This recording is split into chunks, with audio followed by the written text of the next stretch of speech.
Up and running. Thank you, Vanessa. Good to go, man. Thank you very much, Eric. Appreciate it. Well, good morning, everybody, and welcome. We will call to order the regular meeting of the Lawrence County Commissioners. Today is Tuesday, April 16, 2024. Appreciate everybody joining us today. A couple of housekeeping items. I'll note for the record, the meeting is being live streamed and recorded. If you have any type of a cell phone, electronic device, if you'd be kind enough to put it on silent or vibrate, we would appreciate your doing that. And I'll note that Commissioner Kennedy has a county-related meeting in Pittsburgh today that he'll have to leave a little close to 10:30, but we don't want to hold you up, Dan, so whenever you have to move, we understand. We've called the meeting to order. Could we please have the Pledge of Allegiance, and then we would ask you to remain standing for a moment of silence. Mr. Vanasco, could you please sing the pledge? I pledge allegiance to the flag of the United States of America and to the republic for which it stands, one nation, under God, indivisible, with liberty and justice for all. Thank you. If you please remain standing, we'll have a moment of silence. Thank you all very much. Vanessa, would you call the roll, please? Commissioner Sinata, Here. Commissioner Kennedy, Here. Commissioner Vogler. Here. We do have a quorum, and I'll note that when Mr. Kennedy does have to depart, we'll still have a quorum. As long as there's two of us here, we're able to conduct our business. Dan, let me ask you this, though. In looking over the agenda, were there any items that you wanted us to move to the top that we could vote on while you're here? No, we're good. Okay, thank you. We always have time for row officer, excuse me, strike that, I get distracted. We always have time for public comment, both in just a minute or two, as well as prior to the adjournment of the meeting. You are certainly welcome to speak once or twice, or if you're just here to listen, that's equally fine. We do ask that your comments be related to county government matters, and that if you could try to limit your time to about 5 minutes, we would appreciate that courtesy. We also, under item 2 of the agenda, we always set aside time for our elected row officers. Our controller, Mr. Prestipine, is here for a bid opening, but over and above that, Dave, do you have anything you wish to bring up or report? I do not. Okay, thank you, sir.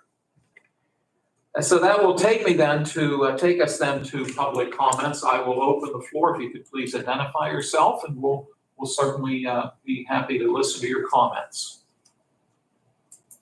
Mrs. Hahn, good morning. Good morning. I'm here today because I'm having some issues with public records from the county. And I've been here before over this issue. Your new open records officer seems to be even worse than the last one.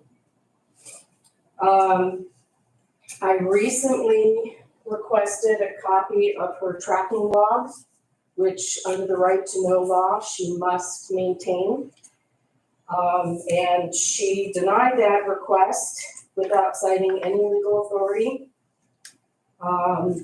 It is in the code, specifically states that she must track all the right to know requests that come in. And I have received the tracking log before. So this is not something that suddenly became not a public record. So I have that correspondence for you. And I also wanted to make you aware that I recently had to appeal a decision for records related to election records. And as I mentioned to you when we had our private meeting, I first requested a copy of the voter roll directly to the office under the election code. When I received no response from the office, I then submitted a right to know request. Presumably, the officer would remind the office, the election office, that that is a public record that must be released. But she didn't. She actually didn't even respond. It was a deemed denial. She first asked for an extension, 30-day extension. When I reminded her that the 30 days had expired, she said, "Oh, yes, Tim sent me an email, said he had that record, but he had been away and he would get it to me." Then I received nothing. So I appealed that decision. At the same time, I appealed another decision that the open records officer had failed to release correspondence with the election office. I have a copy of the final determination for you. Regarding the voter roll, the Office of Open Records has made an extraordinary decision to now say that the voter roll was not accessible under either statute, either under the election code or the right to know law, which is pretty extraordinary. So that needs to be addressed. And the county did not appeal that decision. The portion on the correspondence, the Office of Open Records determined that the county failed to conduct a good faith search, that the attestation that the open records officer provided she failed to conduct a good faith search, and she had 30 days to release the records. 30 days came and went, and we didn't appeal that portion either. When I reminded her of that yesterday, she sent me pretty much the same attestation that she had submitted to the Office of Open Records, which does not suffice. There's no affidavit from anyone in that office stating that they had done a good faith search looking for those records. So I have that decision and also the attestation that I received today. Okay. This is, and one more thing I want to say about this, which I did contest with the Office of Open Records, is that it is a blatant conflict of interest for the agency's open records officer to then enter her appearance as the county solicitor to represent what she did in denying that record. Office of Open Records doesn't seem to care about that. That's going to be a matter for another date. But it's become a real issue, and I'm not the only person who's having a problem getting records, which is why I asked for the tracking log. I want to show a detailed list of all the public records that have come in that are being denied or that are being appealed. So I do have a question. I mean, as the agency open records officer, she's not being directly paid for that position, but she's being paid as the assistant solicitor. So what other duties does she have for the county? Is that the only duty that she has as the solicitor?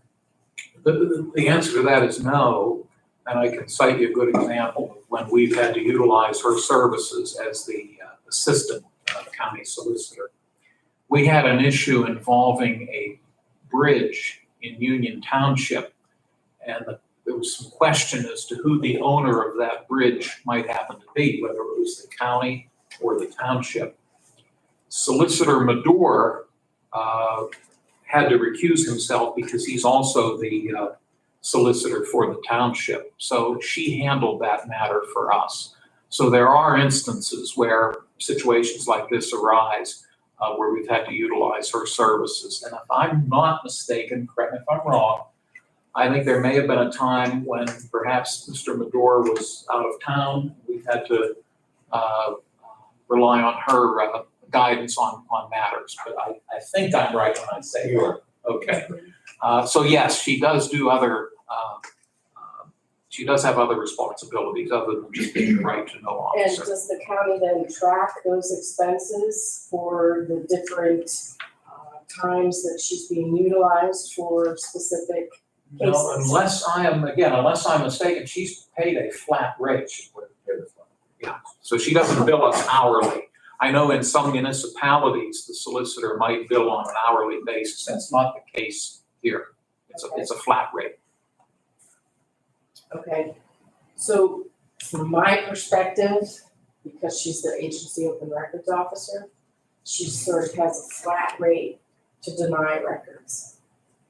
Because that's what's happening. I mean, there's some pretty basic records that I've had difficulty getting out of the county. And it wasn't until I pushed the issue on election board meeting minutes that the county even began publishing or binding the meeting minutes. Didn't happen until I pushed the issue. Apparently, according to Morgan Boyd, and I have correspondence on that, they never had a minute book for the salary board. And that came about because I was asking how much the prior right to know request officer was being paid for that job. So it's appalling to me that it's so difficult to get records out of the county, and it makes a huge issue for transparency and how it looks for the county. Thank you. Thank you very much. Appreciate your bringing the matter to our attention as well as the documents that we will all take a look at. So thank you, Mrs. Hahn. Other public comments at this time? Hearing none, once again, we'll open this back up before we adjourn today. So thank you all. Under fiscal and contractual, one of the things we're going to do today is open bids. That's why Controller Prestipine is with us. Back on March 19, we advertised for bids for an issue that occurred out at West Park, which is a county-owned park in Union Township. We had I might be using the wrong word, a sinkhole. Dan, how would you describe it? Washout, thank you. That occurred on West Park Road. That is a non-ordained road that runs through part of West Park. The issue needs to be addressed, so we did advertise for bids.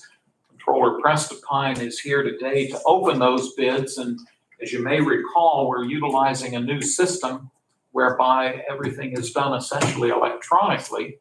David, if you'd be kind enough just to maybe give a quick overview as to how this process works, and then we'll focus on the opening. Basically, there are, thousands of vendors that are signed up with this organization we use called PennBid.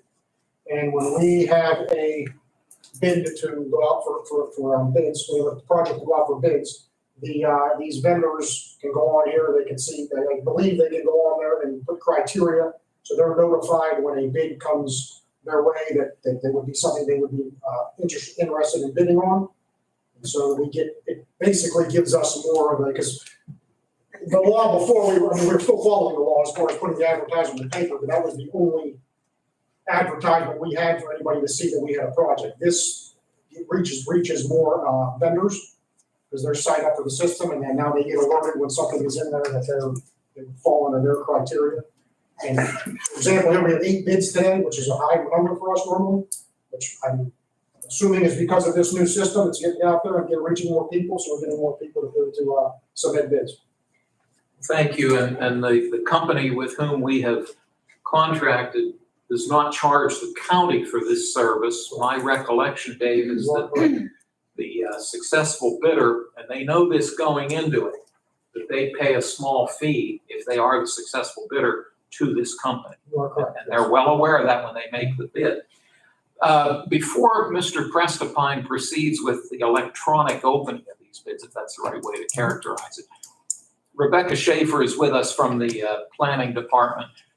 Anything else we need to know, Rebecca, before we go through the process of opening the bids? I don't believe so. We're good. Thank you very much. We're glad you're here. Before Dave proceeds, Chris or Dan, anything you'd like to ask or say?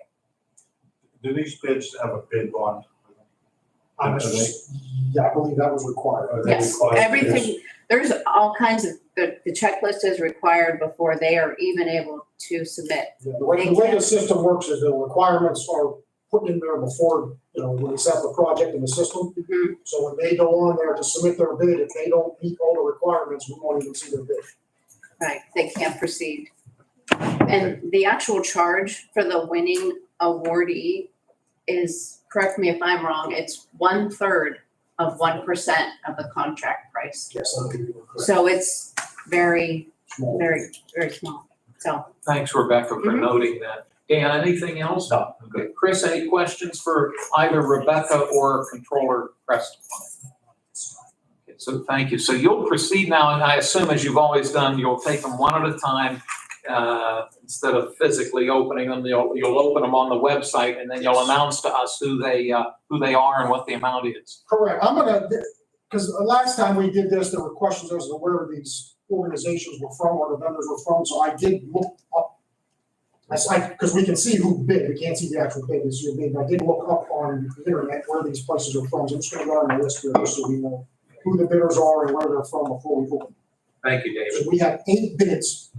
The first one is from, I hope I'm pronouncing this right, A. Moranti Contracting in Pittsburgh, Pennsylvania. We have one from Brex Enterprises in Irwin, Pennsylvania. Heckman Diversified Construction Services in Fairview, Pennsylvania. Hiles Excavating in Chicora, Pennsylvania. J.S. Bova Excavating in Struthers, Ohio. North Beaver Contracting in Newcastle, Pennsylvania. Rudzik Excavating in Struthers, Ohio. And Youngblood Paving in Walpole, Pennsylvania. Thank you, David. So I'm going to go on to look at these. If I remember how to do this.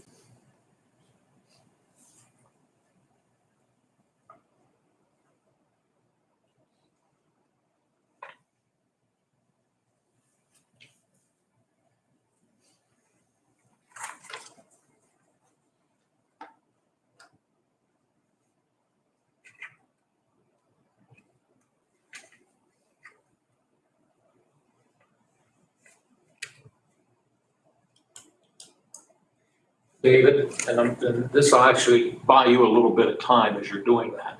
Speaking of time, I'm mindful, and while David's working on that, we will later in the meeting get down to commissioner reports and comments, and I want to give you that opportunity before you have to leave. Did you have any announcements you needed to make? Chris will do it, because he's with me all week. Okay. I'll let Chris handle it. Okay, thank you, Dan. Yes. Okay, I have them here now, Okay, so the total bids are for the A. Morante Contracting, $119,937.50. Rex Enterprises, $127,847.86. Heckman Diversified Construction, $32,995. How much? $32,995. Hiles Excavating, $110,064. J.S. Bova Excavating, $255,168. North Beaver Contracting, $39,896. Rudzik Excavating, $66,962. And Youngblood Paving, $67,612.18. David, thank you. Traditionally, what we do in matters such as this, we table the bids to allow, in this case, the planning office to consult with our county engineer, and also, if necessary, consult with the controller's office.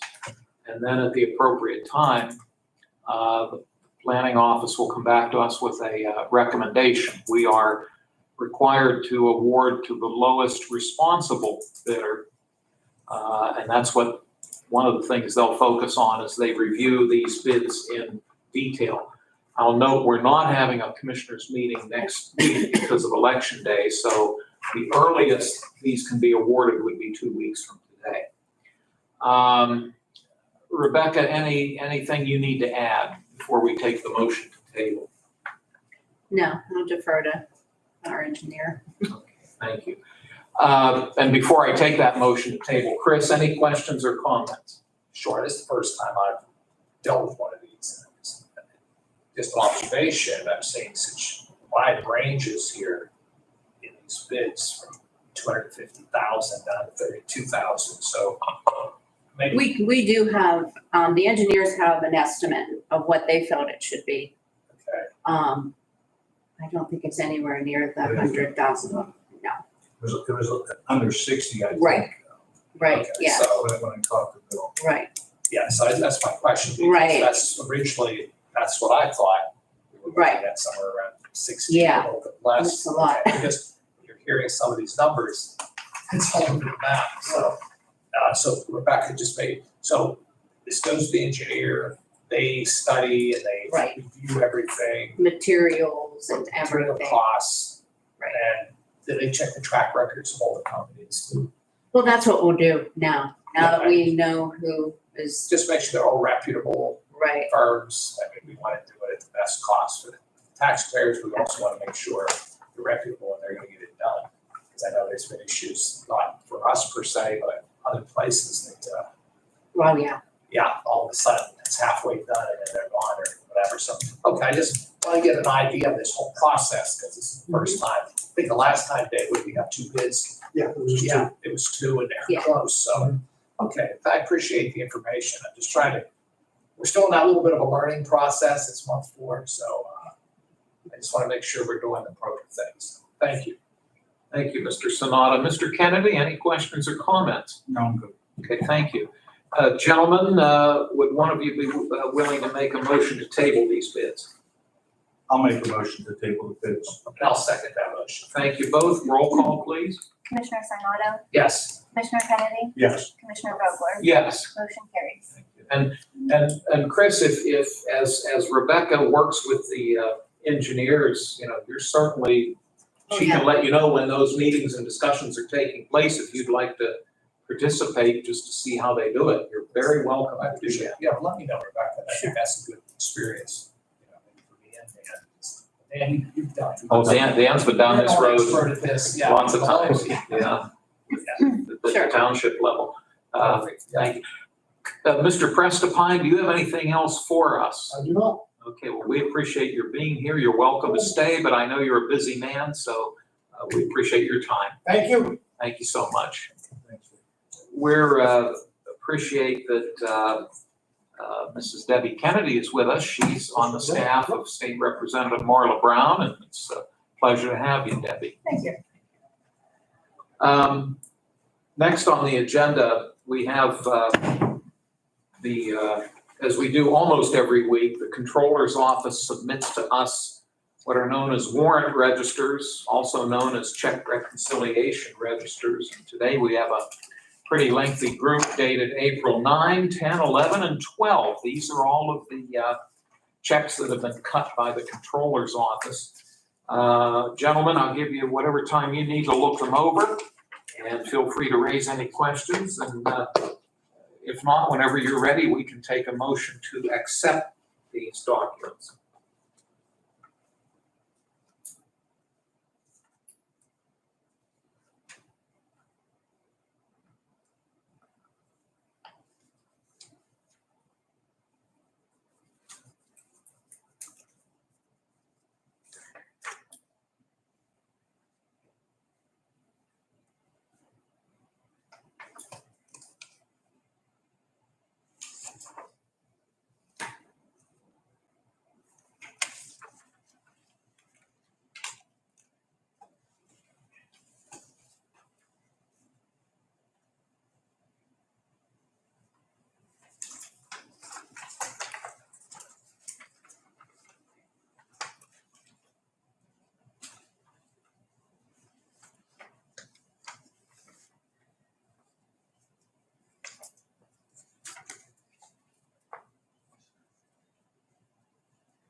I move we accept these documents. Second. Thank you both, gentlemen. Any questions or comments regarding the warrant registers? Hearing none, we'll do a roll call, please. Commissioner Sinata, Yes. Commissioner Kennedy, Yes. Commissioner Vogler, Yes. motion carries. Thank you, Vanessa. Next on the agenda, we have the minutes of the April 9 Commissioners meeting before us. Gentlemen, I'll give you some time to look them over, and whenever you're ready, we can take a motion to adopt the minutes. I'll make a motion. I'll second. Thank you both. Any concerns or questions regarding the minutes? Hearing none, we'll do a roll call, please. Commissioner Sinata, Yes. Commissioner Kennedy, Yes. Commissioner Vogler, Yes. motion carries. Thank you. Under Commissioner reports and comments, once again, Dan, I know you're listed last, but would you care to make any comments? I'll just make the comment where I'm going today. I'm going down to the Southwest Commission's meeting on foundations. We're going to talk to different people from the Pittsburgh region about foundation and the money that they have available for the Western Pennsylvania area. So we're going to go down and see what we can learn and what we can bring back here to Orange County. So that's what Debbie's going with me. So that's what we're going down for. So. Well, we appreciate your taking the time to do that. We've noted at prior meetings that all three of us serve on the Southwest Commission's Board of Directors, but Mr. Kennedy is our lead representative to that board. He serves on the Executive Committee. So we appreciate your leadership, and you've devoted a lot of time already to that board, so which we're very grateful for. Couple things, I guess I'll go next. Just since last week, I'll note that last Tuesday afternoon, the three of us attended the quarterly meeting of the West Central Job Partnership Governing Board. It was held at the Mercer County Courthouse. Three of us serve with three Mercer commissioners. We have oversight of West Central Job Partnership Organization. And we had a good meeting up there. Those meetings are open to the public, and we'll be meeting again in 3 months, and that meeting will take place here. I'll also note that last Thursday, it was one of those days where we were invited to two different things, and we were able to kind of cover both because two of us went one direction and one went the other. Mr. Sonata and I attended the Career and Technical Center Community Advisory Board. They meet twice a year, once in the spring, once in the fall. All three of us are on that board. Mr. Sonata and I went to that. Mr. Kennedy represented us at the meeting of the Ag Preservation Board up in Wilmington Township. And so Dan, thank you for taking the time to attend that meeting. I believe that is all I have at this time, and I'll turn it over to Commissioner Sonata. Thank you, Dan. It was actually a very busy week, very busy weekend. I'm glad you took care of the weekly events that we all covered, and I'll hit some of the stops that we made over this weekend. And myself and Commissioner Kennedy, as well as Commissioner Vogler on Sunday, was with us. Had an opportunity to head out to New Wilmington in the morning out on Saturday. It was their first annual buzz party, and talking to some of the people there. It was put on by some of the students from Westminster College. So I mean, Westminster's been very active the week before. I was out there for the eclipse, and so this is another good event that went on. I think Commissioner Kennedy was there before I was earlier, and got a chance just to talk to some of the people and take a walk around and check out a few of the businesses. I know that Lucia was there. Was doing very well, and I had an opportunity to talk to the owner there. Also, myself and Commissioner Kennedy participated in the Empty Bowls program up at Newcastle High School that raises money for the food program for the summer throughout Lawrence County. So it's a very important program. I've done that probably for the last 10 years, or as long as the program's been there. I think it's either 7 or 10 years. So we had a chance to pour soup, and they had a nice turnout there. There was a lot of people in the community that volunteered their time. This is all volunteers, and I think it's so important. And we can't speak enough about the work that's being done by the people in the community. Myself, Mr. Kennedy, we had to leave there, and we shot out to Shannon Township, where we honored a young scout named Blake Fisher on behalf of the Lawrence County Commissioners. We honored Blake, and I know it was especially important to Commissioner Kennedy because he participated and did some work at Marty Park out in New Wilmington. Nice young man. He's a senior, I believe, at Wilmington High School. So, talked with a lot of young scouts who were there. So, I mean, that was another important event which we had an opportunity to cover. After I left that, I actually headed down to the Eintracht Society. I represented both our commissioners. I had an opportunity to present another proclamation to a young man anymore, a veteran person out there, Hans Kraus. And I think a lot of us know Hans, true gentleman in the community. He's active in a lot of activities out there. He's very active. He's the treasurer, I believe, at the Eintracht City Society. They have their halfway to Oktoberfest. And if you're not familiar with the Eintracht, it's down on the south side. They also have the picnic grounds out in Shannon. Great organization, great history, over 100 years. And they're very active down there. Hans and his mother and father were very active with the organization. So it gave me pleasure because I've known Hans many years, and I had a chance to make that presentation on behalf of all three of us. I know Hans was happy, and my good friend Dan Forsberg, who's the choir director, they do such a great job. So if anyone has that opportunity to ever listen to the Eintracht singers, just amazing. So that was Saturday. Sunday was another very busy day, and we had the Oneness program up at the Scottish Rite Cathedral, one of our historical buildings. That was the 5th annual. That's put on by Dale and Michelle Perlman and her many volunteers out there. And another great community event. It's nice to see so many of the community that participated came out for that. All three of us were there, and I think it's going to show our support. And, I want the tradition keeps going. It's about bringing inclusion and diversity for our community. Great speaker, Coach Blundo, is the main speaker, and Sean Anderson, Newcastle Star, was the second backup speaker out by via video. So I'm just saying that's another great event. And end of the evening at the bereavement dinner, along with Commissioner Kennedy, up at the New Englander. And that's a group that, as we know, they're very active with Randy Crown and Vaughn, Grishey, and Dan Bailey. About, the opioid crisis and anything dealing with drugs in the community. They've been active for many years. They actually honored those who made full recovery.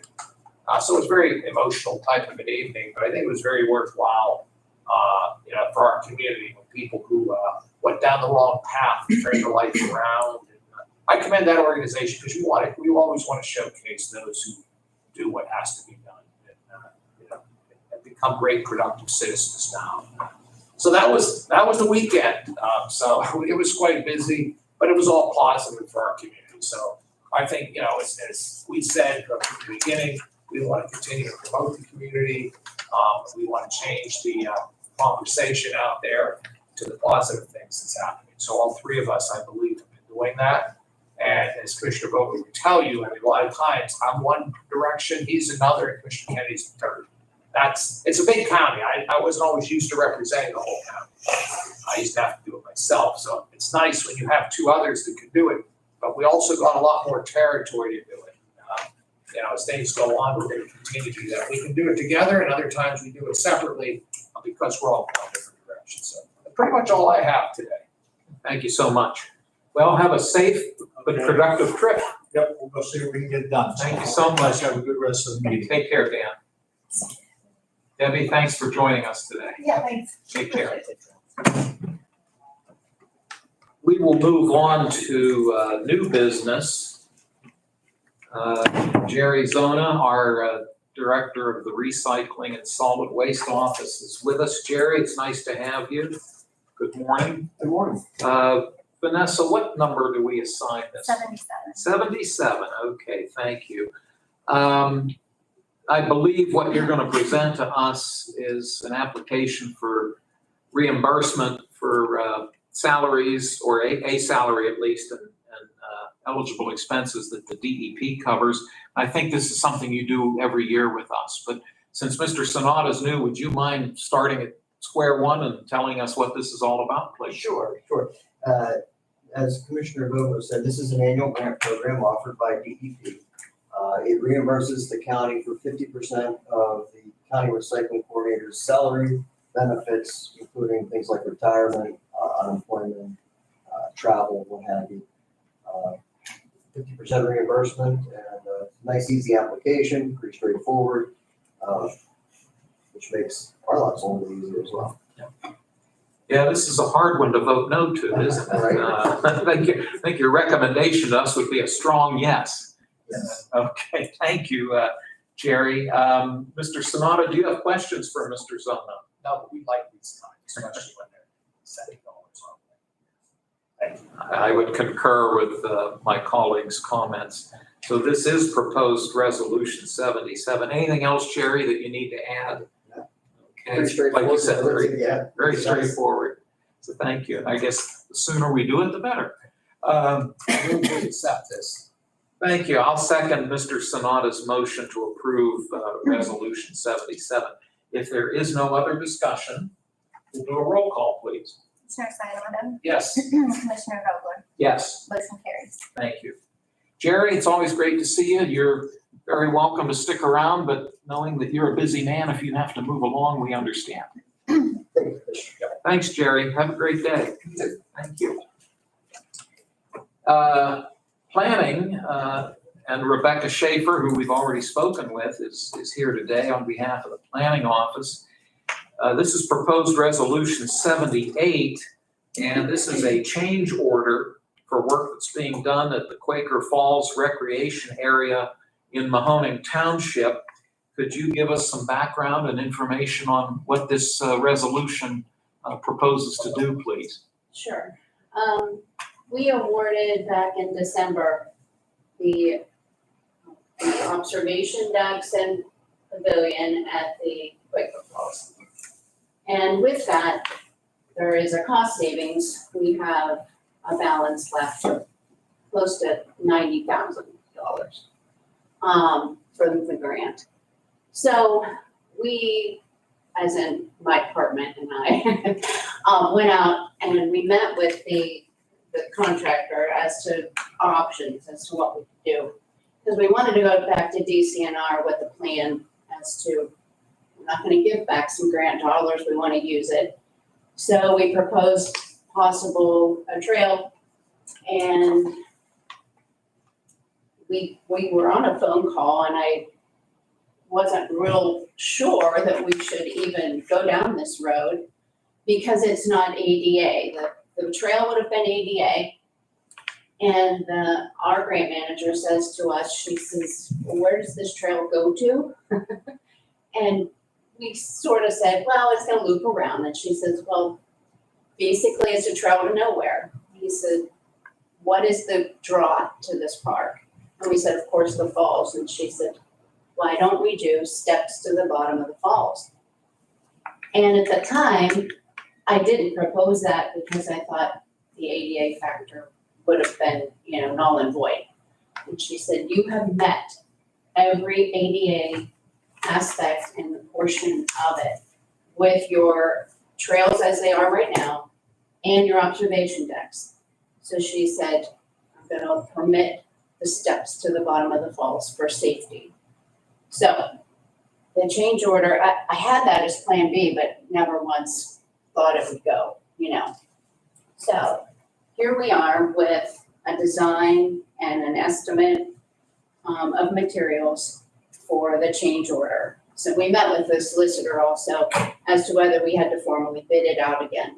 And he advised that no, this change order was sufficient. So we need this in order to get the approval to move on the second part of this for the safety stairs at the bottom of the falls. So that's what this is for. Well, it's pretty obvious you've done your due diligence. It sounds like you've devoted a lot of time and effort to this. And just to reiterate, one of the good parts of this was that we had anticipated higher bids than what we actually received. And it allows us to do this extra work with this, and I'll emphasize, this is grant money that we receive. We're not tapping into the county's general fund on this. So the proposal would be change order number 1 with Horizon Construction Group. An increase of $68,800 shall be approved for the Quaker Falls Recreation Area Phase 2 in Mahoning Township in Lawrence County.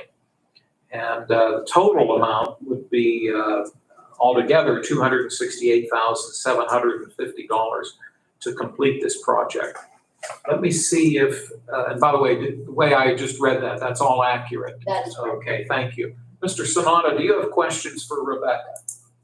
No, just general, Rebecca, I know, I haven't had that opportunity yet to go out and tour the falls. I know that now things are slowing down a little bit.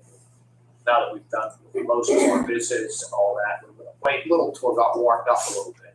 I do want to see it, because I had the, every time they would have the breakings, I was always in Harrisburg. So I was never able to actually be able to participate. I was always invited, Commissioner Vogler, we appreciate that. But I do want to see it because I think it has so much potential for the county. I mean, we are going to be pushing a lot more tourism here, whether it's downtown Newcastle, whether it's Elwood, or the Wilmington area, or Mahoning, or any part of the county. And that's a good draw, especially that end of the county. From what I've been told, I mean, but it takes money and grants, dollars. I remember we were successful in my other career to get dollars to come up there. So I want to see, what's happening. You say the stairs. What exactly is that? Could you explain that a little bit? Well, it's in design. Yeah, but what is it? Yeah, so it will be off of the parking lot side. There's an actual sign that says unimproved trail. And people do go down the unimproved trail. So from that area, there will be a safe, with railing, I believe it's Trex deck coming the whole way down to the bottom of the falls on the parking lot side.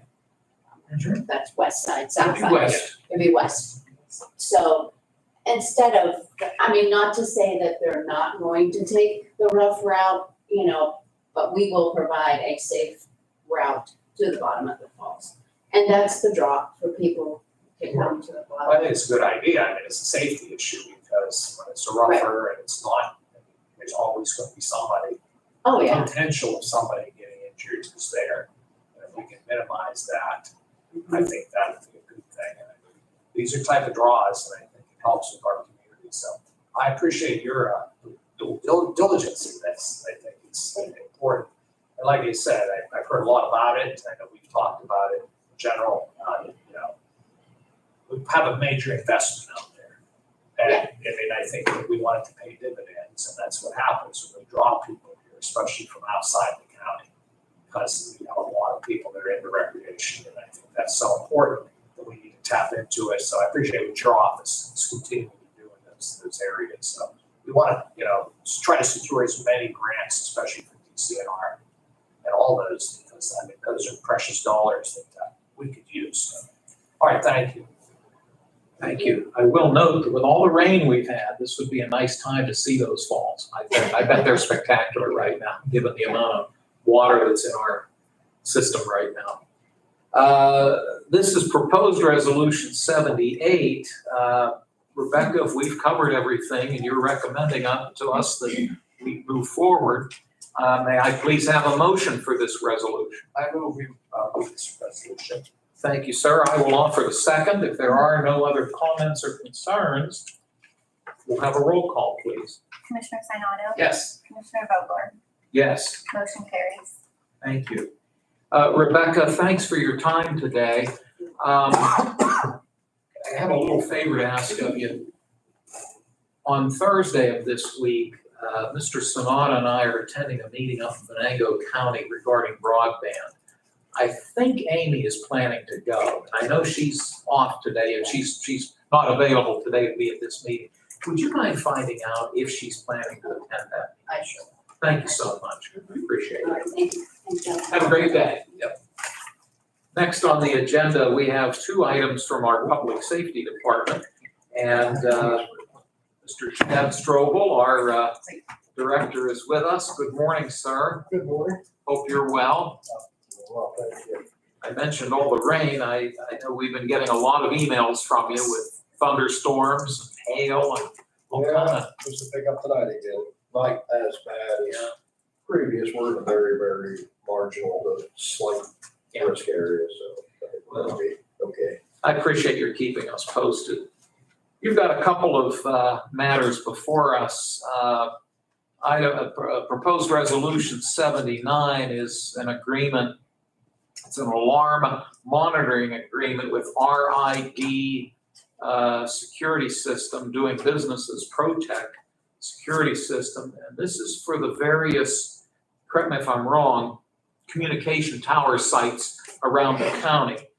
And I'll let you give us all the details. The one quick question I'll have in advance, is this a renewal? It's not, or is it a new contract? It's a new agreement, yes. Oh, have we not used these folks before? Not, sorry, allergies. That's okay. We use them for maintenance on the alarm systems, Right. but they don't monitor the alarm systems currently. I see. Well, you fill us in and we can take action. So our current arrangement for alarm monitoring is, historically, we monitor alarm systems for Karski alarms, Protec alarms, Casa Security. We started to move away from that business, taking that liability off of our, off the county and our agency for, having those alarm systems. However, we still had alarms for the county buildings, be the government center, the various outbuildings here on that complex, and the magistrate's office. So we have a contract that's just shy of $5,000 a year for an alarm monitoring software. We also have to maintain an alarm receiver in our room, in our building, and we have the maintenance costs for the various alarm systems shared both, our budget for our tower sites and the budget down here for the various offices and complexes. The alarm monitoring software that we utilize is kind of out of date. Renewals and upgrades to that would be very pricey. And also the alarm receiver, the computer in our server room would be, I believe the price was $4,250 to replace that. It's becoming end of life. It's 10-year-old system. So with that, we're looking next year to be right around $10,000 to monitor just the alarms here at the courthouse, the various county facilities, and ours. We'd like to get away from monitoring the alarms. We have the various companies doing service already. Protec handles all of our service, they install our alarms, they maintain our alarm systems, and they do all the back end work on it. And I believe that maintenance down here has been utilizing Karski quite a bit for new service and new stuff. Since Protec has done every bit of work on our system, they know our system, everything's programmed to them already. We'd like to move away from monitoring our own alarms to have them monitor the alarms. It will be a cost savings for us. Currently, as I said, we're spending approximately $5,000, just shy of $5,000 a year for the software. Combined price for everything annually would be $2,875.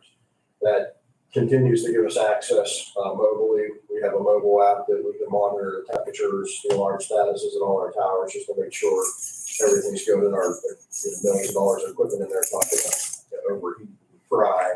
We'll continue that. We'll continue our ability to have video feed there to make sure nobody's in the building. If somebody does go in the building, one of our vendors, we can get on there and see who it is and make sure they're legit and able to be there. So we're not losing any service capabilities, but we are cutting the price down nearly in half to monitor those alarms. And I know that there's some maintenance down here has been working with Karski, and they both work together, Karski and Protec, so they're kind of a verbal handshake agreement now saying, leave the courthouse that Karski's working with them, and we'll just take over the tower sites. We have 9 tower sites right now that are being monitored. So this would be to just start to phase out our equipment before we have to pay a lot to replace it and keep it up to date, and we'll save the county quite a bit of money in the long run for, alarm monitoring. Well, first, I appreciate your foresight.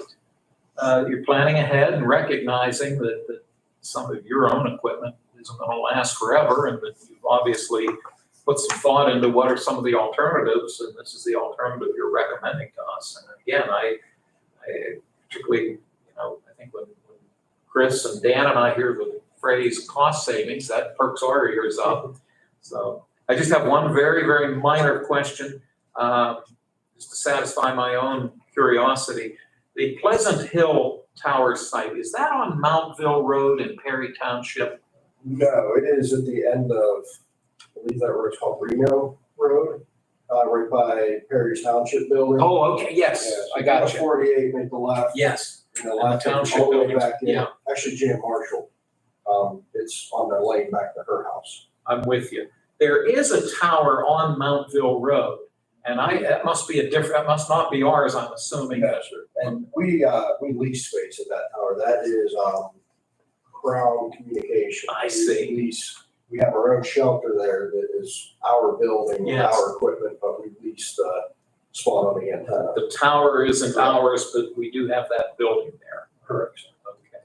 And I do know this, that right at that location, it's surrounded, I think, by McConnell's Mill State Park property, even though it's in, On one side, yes, sir. yeah, right on one side of the road, that's right. The other side is private. But, okay, I thanks for clarifying that for me. Mr. Sonata, do you have questions for Mr. Strobel? I'll echo Chairman Bover's comments. It's always good chatting, looking out. We're going to be saving money in the long run and in the short run, I think. Those are, as Chairman Bover said, it perks our ears up. And we appreciate that because I know, there's some cost to public safety. And, that's probably a number one priority in any municipality is keeping the residents safe. So we appreciate what you're doing there. Do it in a cost efficient way makes it even better. Thank you. Thank you. Well, if there are no other comments, may I have then a motion to approve Resolution 79? I move that we approve Resolution 79. Thank you. I'll second Mr. Sonata's motion and request a roll call, please. Commissioner Sinata? Yes. Commissioner Vogler?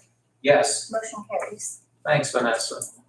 The next item involves a contract with an organization known as Innovative Public Safety. And I'll let you give us all the specifics, other than, is this a renewal or is this something new? It's new, okay, Yes, sir. so please fill us in if you can, Chad. So, currently for, IT service, we have a part-time employee, James McCarthy, does a great job. We have no complaints about him. However, he took on a new position in IT working. He came out of, Beaver County 911. He's now full-time for Beaver County doing their, IT work.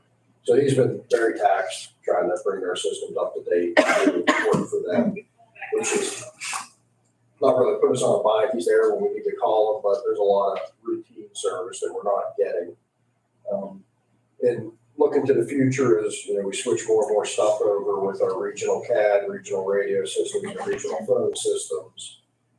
We went out looking around for IT services, contract services. There aren't a county employee. They're just there monitoring the systems from the back end and doing work when needed. Innovative Public Safety is currently under contract with Butler County, doing all the IT work on their public safety systems, their CAD, their phone, their radio. Since we're tied together, it seemed like kind of a good idea to move to them, so we're all getting the same service. We have the same people doing the same work and getting the biggest bang for our buck. The price per month is $3,591. You can see from the scope of work, there'll be managed services network support. So they'll be monitoring our system all the time to make sure there's no errors in the system, everything's communicating properly, both internally and between the counties. Managed service device support on our workstations, they'll come in and monitor our workstations. They'll do all the necessary updates, replace hardware if needed when our workstations go down, and make sure everything's working. as it's supposed to. New application server for on-premise services. We're in the process of, like I said, moving out this alarm center and everything. So they're gonna bring in a server that we have and start to put their applications on to monitor everything that we have to make sure it's working right. Desktop PCs in each console position. We have 13 computers in the building that are all connected to our private side of the network. They will monitor those, do updates, do repairs as needed.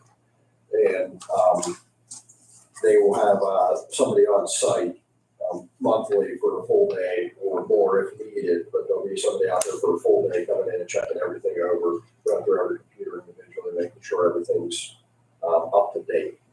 The price, $3,591 per month, works out to be just over $43,000 with some change a year.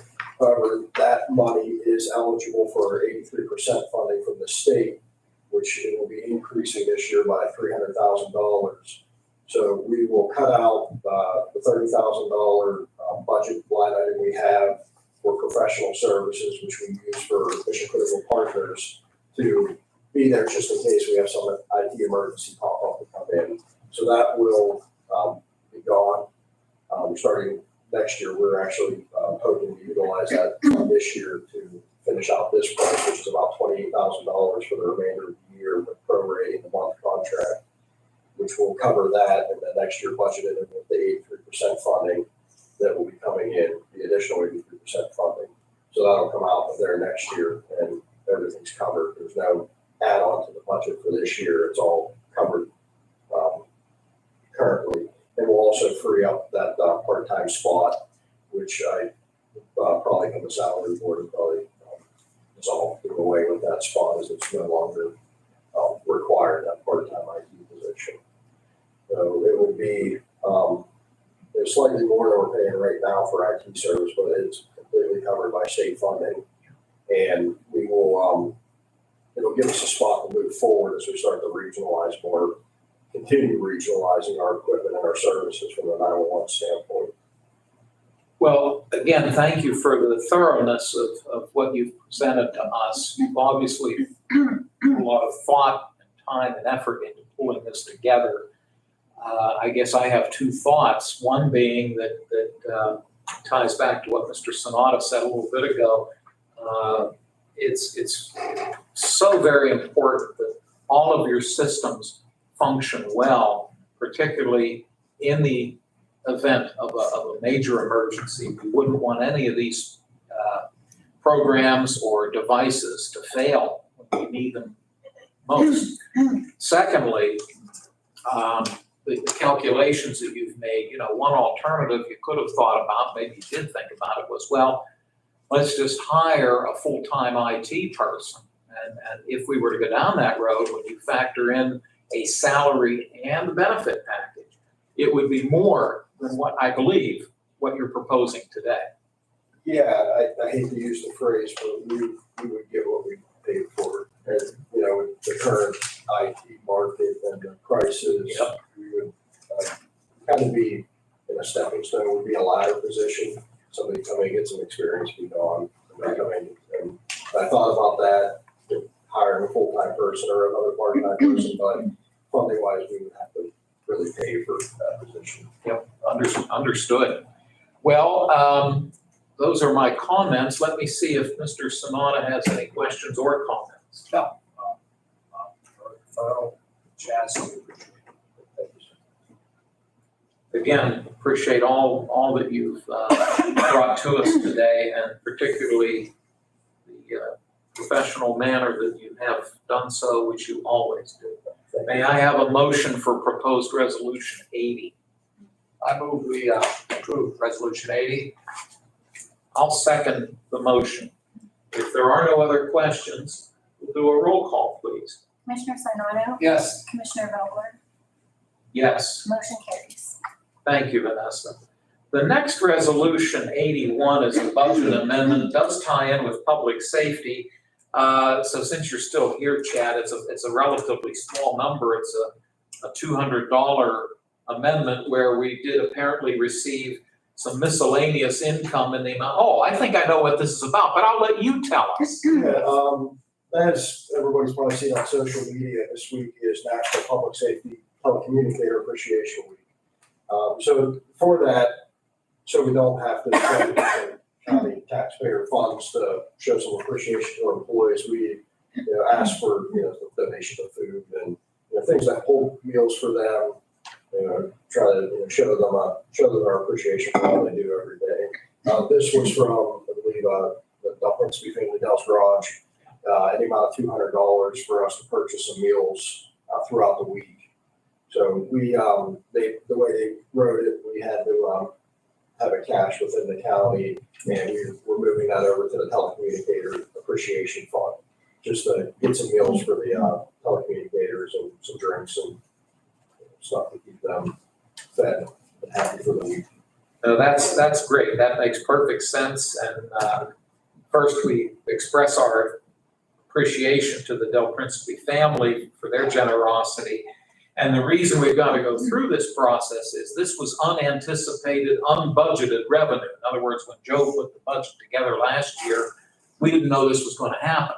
And it's happened, so we have to account for it. So it is income in the amount of 200, and then we have to show, well, where's it going to go?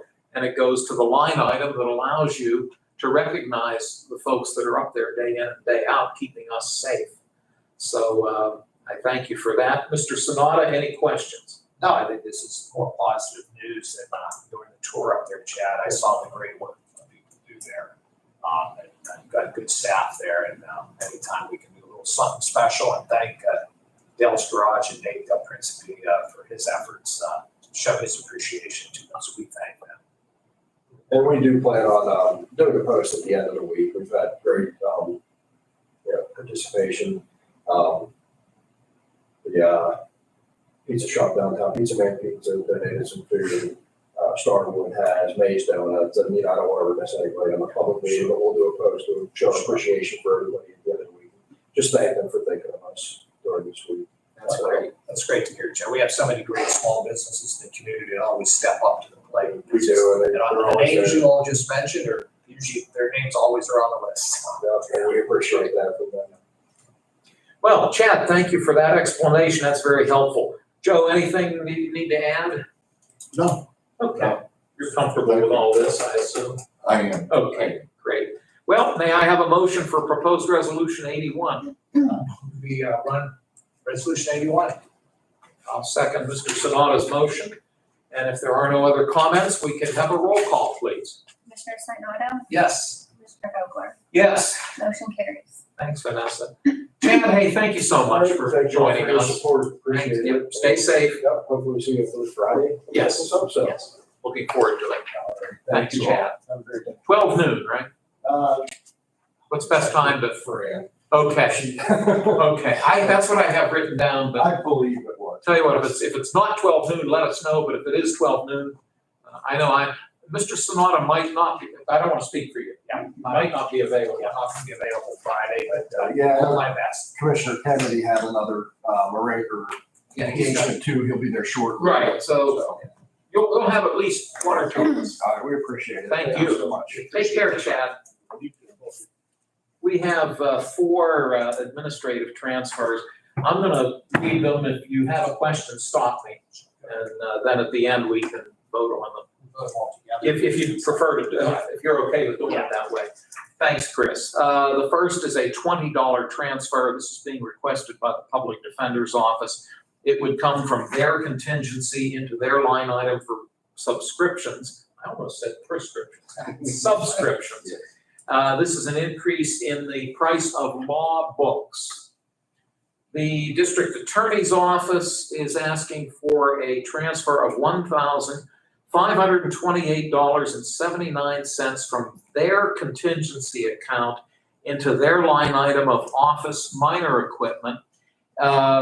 Their explanation is that the computer of the office's paralegal has reached its life expectancy of 10 years and no longer can store information. They do require the need for a new computer for the paralegal.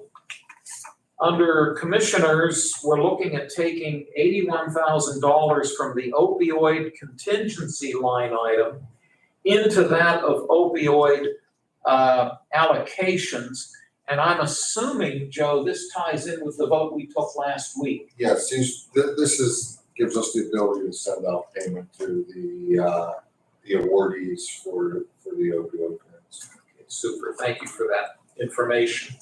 And the county coroner is asking for a total transfer of $47,225. This is all coming from the opioid contingency line item, and it's going towards salaries of coroner deputies and their FICA expenses. And this has been submitted to us by Coroner Johnson. Those are the 4 requests that we've received. Mr. Sanada, any concerns? No, everything seems straightforward. I'll move to be accepted. Thank you, sir. And I will offer the second to approve these transfers. Joe, anything else on these? Okay, thank you. Vanessa, could you call the roll, please? Commissioner Sinata, Yes. Commissioner Vogler, Yes? motion carries. Thank you. Under announcements, I'll note that our next public meeting will be 2 weeks from today, Tuesday, April 30 at 10 a.m. Because 1 week from today, Tuesday, April 23, is Election Day, and courthouse will be open, but traditionally the commissioners do not meet on Election Day because we'll be focused on our responsibilities as members of the election board. Speaking of the election board will convene a public meeting on Monday, April 22 at 1 p.m. in this room, and it is open to the public. What we anticipate will happen, as it traditionally does, is the board will convene, we will conduct our business, and rather than adjourn, we will recess the meeting to the call of the chair because of what we hope is an unlikely possibility of a need to convene on Election Day. If any major issue should arise that would require the board to meet officially in public, that recess allows us to do that. So I will note that. The prison board was scheduled to meet originally tomorrow, April 17 at noon. That meeting has been postponed. The prison board will meet 1 week from tomorrow, Wednesday, April 24 at 12 noon in this room. And that is also open to the public. All these meetings I've just spoken of are open to the public. Well, Mr. Constant, you're the public. Solo. Yes, sir. I'll open it up for any questions or comments you might have. I'm sure I don't need to say this, but I would hope that we thank all the people that, other corporations or companies that put in bids, even though they were outlandish, $200,000. But what are you getting for $200,000? And, you know, our locals, we had 2 locals, Youngblood Paving and who Newcastle does a lot of contracting with.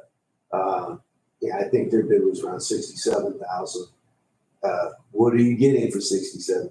You know, I did my roof and I had 3 bids, Penn, Ohio, some local guys and some Youngstown people that came highly recommended, and they were the highest. Youngstown was, and that's who I went with because they were more thorough than the other 2, including Penn, Ohio, who's pretty thorough. But the Youngstown guys, they gave me the finish. This is what it's costing. This is all damaged wood on the roof, none of the others. And they said that the damage, to replace the damaged wood, would be up to 25% increase, which makes it even more expensive. So, you know, sometimes the cheapest bid isn't the best bid, is what I'm saying. So I'm sure Chris is going to go through, and I know you're a stickler for, you know. Well, your point is well made, and that's why the law is specific when it says that we're obligated to award it to the lowest responsible bidder. Yeah. That word responsible is critical, and That's why we rely on our engineers and our solicitor. By the way, and I may not have made it clear enough, but the planning office will work with the engineer and if necessary, the controller's office, but also they'll run this all past the county solicitor as well. So I'm sure the recommendation they make to us will be a solid one. Right, and as a member of the peanut gallery, I thank you. Well, thank you, Mr. Constant. Appreciate your joining us. Thanks, man. Mr. Sanada, do you have any closing comment? No, I do, thank you for sticking around, Mr. Constant, like I said, we want to do the right thing. And, so far, what I've observed up here is we spend money wisely, we want the best quality as well. We get what you pay for, so I understand where you're coming from, and, Mr. Vanasco goes through every penny that's spent. He is very good at what he does, so, I'm sure at the end of the day, we're gonna get this done properly. The best cost, but it's gonna be done right, so thank you for your comments. Thank you, sir. Anything, Joe or Vanessa, you wish to add? No.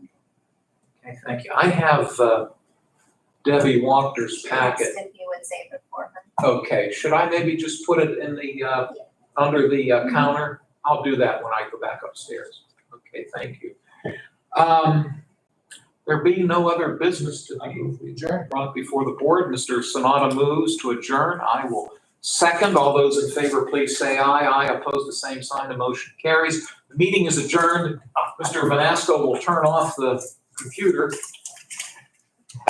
We've got that 1 o'clock. Yeah, 1 o'clock. Okay, so I'm gonna run home, get a sandwich, and then, thank you, Mr. Constant. Thank you. Thanks for joining us. So I'll see you there at 1.